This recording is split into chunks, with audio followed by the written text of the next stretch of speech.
S ಕೃಷ್ಣರೇ, ಇದೀಗ ತಾವೆಲ್ಲರೂ ಕೂಡ ಗಮನಿಸ್ತಾ ಇರ್ಬೋದು, SIT ತಂಡ, ಫೊರೆನ್ಸಿಕ್ ಹಾಗೂ ಸೋಕೋ ತಂಡ ಮತ್ತು ಏನು ಒಂದು ಎಕ್ಸಿಬಿಷನ್ನ ಮಾಡೋದಕ್ಕೆ ಎಕ್ವಿಪ್ಮೆಂಟ್ಸ್ಗಳನ್ನ ತಗೊಂಡು ಹೋಗಿದ್ರು. ಸೊ ಅವರು ಕೂಡ ಈಗ ರಿಟರ್ನ್ ಆಗ್ತಾ ಇದ್ದಾರೆ. ಅದಾದ ನಂತರ ಅವರ ಜೊತೆಗೆ ಭೀಮನು ಕೂಡ ರಿಟರ್ನ್ ಆಗ್ತಿದ್ದಾರೆ. ತಾವೆಲ್ಲರೂ ಕೂಡ ವಿಜುವಲ್ಸನ್ನು ಗಮನಿಸ್ತಾ ಇರ್ಬೋದು. ಆ್ಯಂಡ್ ಇಂದಿನ ಒಂದು ವಿಜುವಲ್ಸ್ನಲ್ಲಿ ತಾವೆಲ್ಲರೂ ಕೂಡ ನೋಡಿದ್ರಿ, ಪ್ರಣಮ್ ಮೌಂಟಿ ಅವರು ಬಂದು ಈ ಒಂದು ಘಟನಾ ಸ್ಥಳಕ್ಕೆ ಭೇಟಿಯನ್ನು ಮಾಡಿ ಹೋಗಿದ್ದಂಥದ್ದು.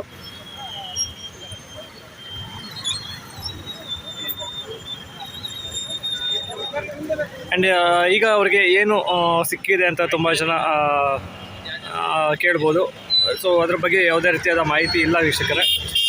ಸೊ ಅವರ ಒಂದು ಕೈಗಳಲ್ಲಿ ಈಗ ಕೆಲವೊಂದೊಂದು ಬ್ಯಾಗ್ಗಳಿದೆ, ತಾವು ಕೂಡ ಈಗ ಗಮನಿಸ್ತಾ ಇದ್ದೀರಾ ಅಂತ ಅಂದ್ಕೊಂಡಿದ್ದೀನಿ. ಸೊ ಆ ಒಂದು ಬ್ಯಾಗ್ನಲ್ಲಿ ಏನಿರ್ಬೋದು ಅನ್ನುವಂಥದ್ದು ಗೊತ್ತಿಲ್ಲ. ಮೇ ಬಿ ಏನಾದರೂ ಅವ್ರಿಗೆ ಕುರುಹು ಸಿಕ್ಕಿರ್ಬೋದು, ಹೇಳೋದಕ್ಕಾಗೋದಿಲ್ಲ. ಸೊ ಅದೆಲ್ಲ ಕೂಡ ಮತ್ತೊಂದು ಅಪ್ಡೇಟ್ನಲ್ಲಿ ಅಥವಾ ಈ ಒಂದು ವಿಡಿಯೋದಲ್ಲೇ ನಮಗೆ ಉತ್ತರ ಸಿಗ್ಬೋದು ಅಂತ ಅಂದ್ಕೊಂಡಿದ್ದೀವಿ.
ಇವತ್ತು ಇವರು ಏನು ಎಕ್ಸಾಮಿನೇಷನ್ನ ಮಾಡಿದರು ಅದರ ಒಂದು ಸ್ಪಾಟ್ ನಂಬರ್ 1, 2 ನಿನ್ನೆ ಅವರು ಎಕ್ಸಾಮಿನೇಷನನ್ನು ಮಾಡಿದರು. ಇವತ್ತಿನ ಒಂದು ಸ್ಪಾಟ್ ನಂಬರ್ ಮೇ ಬಿ 4ರಿಂದ 5 ಅಂತಲೇ ಅಂದ್ಕೊಳ್ಬೋದು ವೀಕ್ಷಕರೇ.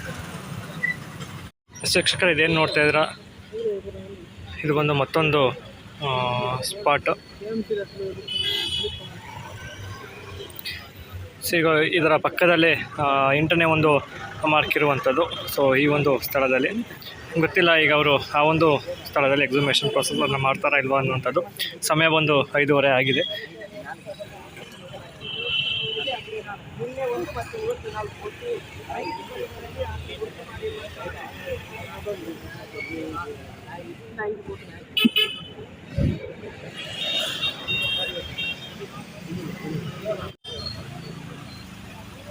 ವೀಕ್ಷಕರೇ, ನಾವೇನು ಅಂದ್ಕೊಂಡಿದ್ವಿ ಅಂದರೆ 8ನೇ ಒಂದು ಸ್ಪಾಟ್ನಲ್ಲಿ ಎಕ್ಸಿಬಿಷನ್ ಮಾಡ್ತಾರೆ ಅನ್ನೋಂಥದ್ದನ್ನ ಇಲ್ಲ ಅಂತಲೇ ಹೇಳ್ಬೋದು. ಯಾಕಂದರೆ ಆ ಒಂದು ಸ್ಪಾಟ್ನಿಂದ ಈಗ ಅವರೆಲ್ಲರೂ ಕೂಡ ಹೊರಗಡೆ ಬರ್ತಾ ಇರುವಂಥದ್ದು. ಮೇ ಬಿ ನಾಳೆ ಅವ್ರದ್ದು 8ನೇ ಸ್ಪಾಟ್ನ ಒಂದು ಎಕ್ಸಿಬಿಷನ್ ಮಾಡ್ಬೋದು ಅಂತ ಅಂದ್ಕೊಂಡಿದ್ದೀವಿ.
ಸೈಡ್ ಬನ್ನಿ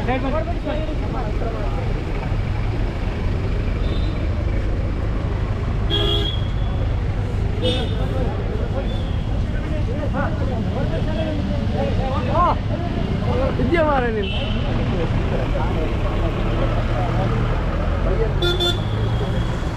ಹಣ್ಣು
ವೀಕ್ಷಕರೇ, ಇವತ್ತಿನ ಈ ಒಂದು ಕಾರ್ಯಾಚರಣೆ ಅಂದರೆ ಏನು 2ನೇ ದಿನದ ಒಂದು ಎಕ್ಸಿಬಿಷನ್ ಕಂಪ್ಲೀಟ್ ಆಗಿ ಮುಗಿದಿರುವಂಥದ್ದು. ಬೆಳಿಗ್ಗೆ ಸರಿಯಾಗಿ ಸುಮಾರು 11 ಗಂಟೆಗೆ ಶುರುವಾದದ್ದು. ಈಗ ಸಮಯ ಸುಮಾರು 5:15 ಆಗಿದೆ. ಈಗ ಕಂಪ್ಲೀಟಾಗಿ ಎಕ್ಸಿಬಿಷನನ್ನು ಮುಗಿಸಿದ್ದಾರೆ. ನಿನ್ನೆ ಇವರೆಲ್ಲರೂ ಕೂಡ ಬಂದು 1 ಮತ್ತು 2ನೇ ಒಂದು ಸ್ಪಾಟ್ನಲ್ಲಿ ಎಕ್ಸಿಬಿಷನನ್ನು ಮಾಡಿದರು. ಅಂದರೆ ಅದನ್ನು ಅಗದು ಮೂಳೆಗಳನ್ನು ಹುಡುಕುವಂಥ ಒಂದು ಕೆಲಸವನ್ನು ಮಾಡಿದರು. ಅಲ್ಲಿ ಯಾವುದೇ ಒಂದು ಕ್ರೂ ಸಿಗಲಿಲ್ಲ ಅನ್ನುವಂಥ ಒಂದು ಮಾಹಿತಿ ನಿನ್ನೆ ಸಂಜೆವರೆಗೂ ಹೊತ್ತು. ಅದಾದ ನಂತರ ಇವತ್ತು ಬೆಳಗ್ಗೆಯಿಂದ ಒಂದು ರೂಮರ್ಸ್ ಹಬ್ಬಿತ್ತು. ಮೂಳೆ ಅಲ್ಲದೇ ಅಲ್ಲಿ ಬೇರೆ ಏನೋ ವಸ್ತುಗಳು ಸಿಕ್ಕಿದೆ ಅನ್ನುವಂಥದ್ದು. ಅದರ ಬಗ್ಗೆ ಈಗ ವಕೀಲರಾದಂಥ ಮಂಜುನಾಥ್ ಅವರು, ಅಂದರೆ ಸುಜಾತಾ ಭಟ್ರವರ ವಕೀಲರು, ಅನನ್ಯ ಕೇಸ್ನ ಯಾರು ಹ್ಯಾಂಡಲ್ ಮಾಡ್ತಾ ಇದ್ದಾರೆ, ಸೊ ಅವರು ಒಂದು ಸ್ಪಷ್ಟನೆಯನ್ನು ನೀಡಿದ್ದಾರೆ. ಅದೊಂದು ಪ್ರೆಸ್ ನೋಟನ್ನು ರಿಲೀಸ್ ಮಾಡಿದ್ದಾರೆ. ಅದರ ಬಗ್ಗೆ ಕೊನೆಯಲ್ಲಿ ತಿಳಿಸ್ತೇನೆ. ಸೊ ಇವತ್ತಿನ ಒಂದು ಕಾರ್ಯಾಚರಣೆ ಬಗ್ಗೆ ಈಗ ಕಂಪ್ಲೀಟಾಗಿ ಹೇಳ್ಬಿಡ್ತೇನೆ. ಸೊ ಆಗಲೇ ಹೇಳಿದಾಗೆ 5:15 ಸರಿಯಾಗಿ ಸುಮಾರು ಈಗ SIT ಅಧಿಕಾರಿಗಳು, ಫೊರೆನ್ಸಿಕ್ ಟೀಮ್ ಮತ್ತು ಏನು ಸೋಕೋ ತಂಡ ಹೋಗಿತ್ತು. ಸೋಕೋ ಅಂದರೆ ಸೀನ್ ಆಫ್ ಕ್ರೈಮ್ ತಂಡ. ಅದಾದ ನಂತರ ಈ ಅಗಿಯೋದಕ್ಕೆ ಏನು ಜನಗಳು ಹೋಗಿದ್ರು ಅವರೆಲ್ಲರೂ ಕೂಡ ಹಿಂತಿರುಗಿರುವಂಥದ್ದು. ಅದರ ಜೊತೆಗೆ ಭೀಮನ ಕೂಡ ಹಿಂತಿರುಗಿರುವಂಥದ್ದು. ಆ್ಯಂಡ್ ಇವತ್ತಿನ ಈ ಒಂದು ಅಪ್ಡೇಟ್ನ ಕೇಳಿದ್ರೆ, ಸೊ ಇದುವರೆಗೂ ಯಾವುದೇ ರೀತಿಯಾದ ಒಂದು ಮಾಹಿತಿ ಗೊತ್ತಿಲ್ಲ. ಆ್ಯಂಡ್ ಈಗ ಅಗ್ದಿರುವಂಥ ಒಂದು ಸ್ಪಾಟ್ಗಳು ಬಂದು 4-5 ಅಂತ ಹೇಳ್ತಾರೆ. ಗೊತ್ತಿಲ್ಲ ಇವತ್ತು ಏನು ಅವ್ರಿಗೆ ಸಿಕ್ಕಿದೆ ಅನ್ನುವಂಥದ್ದು. ಬಟ್ ತಾವೆಲ್ಲರೂ ಕೂಡ ಗಮನಿಸಿರಬಹುದು, SIT ಅಧಿಕಾರಿ ಎಲ್ಲರೂ ಕೂಡ ಹಿಂತಿರುಗಿರುವಾಗ ಅವರ ಕೈಯಲ್ಲಿ ಒಂದೊಂದು ಬ್ಯಾಗ್ ಇತ್ತು. ನೆನ್ನೆಲ್ಲೂ ಕೂಡ ಅದೇ ರೀತಿಯಾದ ಬ್ಯಾಗ್ಗಳಿತ್ತು. ಸೊ ಇವತ್ತು ಕೂಡ ಅದೇ ರೀತಿಯಾದ ಬ್ಯಾಗ್ಗಳಿತ್ತು. ಗೊತ್ತಿಲ್ಲ ಅದರಲ್ಲಿ ಏನಿತ್ತು ಅನ್ನುವಂಥದ್ದು. ಸೊ ನೋಡೋಣ, ಇವತ್ತು ರಾತ್ರಿ ಏನಾದರೂ ಅಪ್ಡೇಟ್ ಬಂದರೆ ಖಂಡಿತವಾಗ್ಲೂ ಏನು ಅನ್ನೋದನ್ನ ತಿಳಿಸ್ತೀನಿ. ಇಲ್ಲಾಂದರೆ ನಾಳೆ ಬೆಳಗ್ಗೆ ಸೊ ತಮ್ಮೆಲ್ಲರಿಗೂ ಕೂಡ ತಿಳಿಯುತ್ತೆ. ಸೊ ಇವತ್ತಿನ ಒಂದು ಕಾರ್ಯಾಚರಣೆಯ ಒಂದು ರಿಸಲ್ಟ್. ಅದಾದ ನಂತರ ನಾನು ಹಿಂದೆ ಏನು ಹೇಳಿದೆ, ಮಂಜುನಾಥ್ ಅನ್ನುವಂಥ ಅಡ್ವೊಕೇಟ್, ಅನನ್ಯ ಭಟ್ ಕೇಸ್ ಅವ್ರನ್ನ ಹ್ಯಾಂಡ್ಲ್ ಮಾಡ್ತಿರೋ ಅಡ್ವೊಕೇಟ್ ಒಂದು ಪ್ರೆಸ್ ನೋಟನ್ನು ರಿಲೀಸ್ ಮಾಡಿದ್ರು ಅಂತ. ಸೊ ಅದರಲ್ಲಿ ಈ ವಸ್ತುಗಳು ಸಿಕ್ಕಿದೆ ಅನ್ನುವಂಥ ಒಂದು ರೂಮರ್ಸ್ ಏನು ಹಬ್ಬಿತ್ತು, ಅದರ ಬಗ್ಗೆ ಸ್ಪಷ್ಟನೆಯನ್ನು ಕೊಟ್ಟಿದ್ದಾರೆ. ಸೊ ಅದು ಕೇವಲ ನೆನ್ನೆ ಇವತ್ತು ಬೆಳಿಗ್ಗೆವರೆಗೆ ರೂಮರ್ ಆಗಿತ್ತು. ಸೊ ಇದೀಗ ಅದರ ಬಗ್ಗೆ ಒಂದು ಸ್ಪಷ್ಟನೆ ಸಿಕ್ಕಿದೆ. ಏನಂದರೆ, ಸ್ಥಳ ಸಂಖ್ಯೆ 1ರಲ್ಲಿ SIT ತಂಡದ ವೃತ್ತಿಪರಂತೆ ಮತ್ತು ಸಂಪೂರ್ಣ ಪರಿಶೀಲನೆ ಮೆಚ್ಚುಗೆ. ನಿನ್ನೆ ಸ್ಥಳ ಸಂಖ್ಯೆ 1ರಲ್ಲಿ ಸುಮಾರು 2.5 ಅಡಿ ಆಳದಲ್ಲಿ ಹರಿದ ಕೆಂಪು ಬ್ಲೌಸ್, ಪಾನ್ ಕಾರ್ಡ್ ಹಾಗೂ ATM ಕಾರ್ಡ್ ಪತ್ತೆಯಾಗಿದೆ ಎಂದು ಮೂಲಗಳು ದೃಢಪಡಿಸಿವೆ. ಈ ಬೆಳವಣಿಗೆಯ ನಂತರ SIT ತೆಗೆದುಕೊಂಡ ಮುಂದಿನ ಕ್ರಮಗಳು ಶ್ಲಾಘನೀಯ. ಸ್ಥಳವನ್ನು 10 ಅಡಿ ಆಳವರೆಗೆ ಉತ್ಪನ್ನ ಮಾಡುವ ಕಷ್ಟಕರ ಮತ್ತು ದೈಹಿಕವಾಗಿ ಸವಾಲಿನ ಕಾರ್ಯವನ್ನು ಮುಂದುವರಿಸುವ SIT ನಿರ್ಧಾರವು ಅವರ ವೃತ್ತಿಪರ ಬದ್ಧತೆಯನ್ನು ತೋರಿಸುತ್ತದೆ. ಈ ಕ್ರಮವು ಒಂದು ಸಣ್ಣ ಸುಳಿವು ಕೂಡ ಮಿಸ್ ಆಗದಂತೆ ಸಂಪೂರ್ಣ ಶೋಧ ನಡೆಸುವ ಅವರ ಸಂಕಲ್ಪವನ್ನು ಪ್ರತಿಬಿಂಬಿಸುತ್ತದೆ. ಗುರುತಿಸಬಹುದಾದ ಪಾನ್ ಕಾರ್ಡ್ ಮತ್ತು ATM ಕಾರ್ಡ್ಗಳ ಪತ್ತೆ. ಒಂದರಲ್ಲಿ ಪುರುಷರ ಹೆಸರು, ಮತ್ತೊಂದರಲ್ಲಿ ಮಹಿಳೆಯ ಹೆಸರು ಲಕ್ಷ್ಮಿ. ಮುಂದಿನ ತನಿಖೆಗೆ ಹೊಸ ದಾರಿಯನ್ನು ಒದಗಿಸುತ್ತದೆ. ನಾವು SIT ಈ ಪ್ರಮುಖ ಸುಳಿಗಳನ್ನು ಗಂಭೀರವಾಗಿ ಹಾಗೂ ತ್ವರಿತವಾಗಿ ಅನುಸರಿಸಿರುವುದಾಗಿ ನಂಬಿದ್ದೇವೆ. SIT ತೋರಿಸಿರುವ ಗಂಭೀರತೆಯ ಮತ್ತು ಪರಿಶ್ರಮ ನಮಗೆ ಹೊಸ ಭರವಸೆಯನ್ನು ನೀಡಿದೆ. ಉಳಿದ ಸ್ಥಳಗಳಲ್ಲಿ ನಡೆಯಲಿರುವ ಅವರ ಕಾರ್ಯಕ್ಕೆ ನಾವು ಸಂಪೂರ್ಣ ನಂಬಿಕೆ ಇಟ್ಟುಕೊಂಡಿದ್ದೇವೆ. ಇದು ಬಂದು ಅಡ್ವೊಕೇಟ್ ಮಂಜುನಾಥ್ ರವರು ರಿಲೀಸ್ ಮಾಡಿರುವಂಥ ಒಂದು ಪ್ರೆಸ್ ರಿಲೀಸ್. ಸೊ ಈಗ ತಮ್ಮೆಲ್ಲರಿಗೂ ಕೂಡ ಆಗಿರುತ್ತೆ ಇದರಲ್ಲಿ ಏನಿದೆ ಅನ್ನುವಂಥದ್ದು. ನಿನ್ನೆ ಏನು ಒಂದು ಸ್ಪಾಟ್ 1ನಲ್ಲಿ ಇವರು ಎಕ್ಸಿಬಿಷನನ್ನು ಮಾಡಿದರು. ಅಲ್ಲಿ 2.5 ಅಂದರೆ 2.5 ಅಡಿ ಆಳದಲ್ಲಿ ಒಂದು ಹರಿದ ಒಂದು ಕೆಂಪು ಬ್ಲೌಸ್ ಸಿಕ್ತಂತೆ. ಅದಾದ ನಂತರ ಪಾನ್ ಕಾರ್ಡ್ ಮತ್ತು ATM ಕಾರ್ಡ್ ಪತ್ತೆಯಾಗಿತ್ತಂತೆ. ಸೊ ಅದಾದ ನಂತರ ಆ ಒಂದು ಪಾನ್ ಕಾರ್ಡ್ ಮತ್ತು ಆಧಾರ್ ಕಾರ್ಡ್ನಲ್ಲಿ ಏನು ಹೆಸರಿತ್ತು ಅಂದರೆ, ಒಂದರಲ್ಲಿ ಪುರುಷರ ಹೆಸರು ಇತ್ತಂತೆ, ಇನ್ನೊಂದರಲ್ಲಿ ಮಹಿಳೆಯ ಹೆಸರು ಲಕ್ಷ್ಮಿ ಅಂತ. ಸೊ ಇದನ್ನು ಅವರು ಈ ಒಂದು ಪ್ರೆಸ್ ರಿಲೀಸಲ್ಲಿ ಹೇಳಿರುವಂಥದ್ದು. ಸೊ ಇಲ್ಲಿಗೆ ನಾವು ಖಚಿತಪಡಿಸ್ಕೊಳ್ಬೋದು. ನಿನ್ನೆ ಈ ಒಂದು ಏನು ಎಕ್ಸಾಮಿನೇಷನ್ ನಡೀತು. ಸೊ ಅದರಲ್ಲಿ ಈ ಎಲ್ಲ ವಸ್ತುಗಳು ಪತ್ತೆ ಆಗಿರುವಂಥದ್ದು. ಮೂಳೆಗಳು ಪತ್ತೆ ಆಗಿದೆ ಅನ್ನುವಂಥದ್ದು ಯಾವುದೇ ಮಾಹಿತಿ ಬಂದಿಲ್ಲ ಆ್ಯಂಡ್ ಗೊತ್ತೂ ಇಲ್ಲ. ಸೊ ಏನಾಗಿದೆ ಅನ್ನುವಂಥದ್ದು ನೋಡೋಣ, ಅದ್ರ ಬಗ್ಗೆ ಏನಾದರೂ ಅಪ್ಡೇಟ್ನ ಕೊಡ್ತಾರೆ ಅಂತ. ಸೊ ಆ್ಯಂಡ್ ಅದಾದ ನಂತರ ಇನ್ನೊಂದು ರೂಮರ್ ಇದಾದ ನಂತರ ಈಗೇನು ಪ್ರೆಸ್ ರಿಲೀಸ್ನ ಮಾಡಿದ್ರು, ಅದಾದ ನಂತರ ಹೋಗ್ತಾ ಇರುವಂಥದ್ದು ಏನು ಅಂದರೆ, ಲಕ್ಷ್ಮಿ ಎಂಬಂತಹ ಒಬ್ಬರು ಮಹಿಳೆ ಒಂದು ವಸತಿ ಗೃಹದಲ್ಲಿ ಮಿಸ್ಸಿಂಗ್ ಆಗಿರುವಂಥದ್ದು. ಸೊ ಅದು ಬೆಳ್ತಂಗಡಿಯ ಒಂದು ಪೊಲೀಸ್ ಸ್ಟೇಷನಲ್ಲೂ ಕೂಡ ರಿಜಿಸ್ಟರ್ ಆಗಿದೆ ಅಂತ ಒಂದು ಮಾಹಿತಿ ಬಂದಿದೆ ವೀಕ್ಷಕರೇ. ಗೊತ್ತಿಲ್ಲ, ಅದು ಕೂಡ ಮುಂದೆ ನಮಗೆ ಗೊತ್ತಾಗುತ್ತೆ. ಸೊ ಇದಿಷ್ಟು ಈ ಕ್ಷಣದ ಒಂದು ಅಪ್ಡೇಟ್. ಇವತ್ತಿನ ಈ ಒಂದು ಅಪ್ಡೇಟ್ ಡೇ 2 ಎಕ್ಸಿಬಿಷನ್ ಎಕ್ಸಿಬಿಷನ್ 2ನೇ ದಿನದ ಒಂದು ಅಪ್ಡೇಟ್. ಸೊ ನಾಳೆ ಏನಾಗುತ್ತೆ ಅನ್ನುವಂಥದ್ದನ್ನ ಇದೇ ರೀತಿ ಕಂಪ್ಲೀಟಾಗಿ ನಿಮಗೆ ತಿಳಿಸ್ತಾ ಹೋಗ್ತೀವಿ. ಅದನ್ನು ಟ್ರೈ ಮಾಡ್ತೇನೆ ಲೈವ್ ಮಾಡಿ ತಿಳಿಸುವ ಮುಖಾಂತರ. ಇಲ್ಲಾಂದರೆ ಇದೇ ರೀತಿ ಒಂದೊಂದು ವಿಡಿಯೋಗಳನ್ನು ಮಾಡಿ ತಮ್ಮೆಲ್ಲರಿಗೂ ಕೂಡ ಅಪ್ಡೇಟ್ ಕೊಡ್ತೀನಿ. ಸೊ ಇಲ್ಲಿವರೆಗೆ ಯಾರೆಲ್ಲ ವಿಡಿಯೋಗಳನ್ನು ನೋಡಿದ್ರೆ ಎಲ್ಲರೂ ಕೂಡ ಧನ್ಯವಾದಗಳು.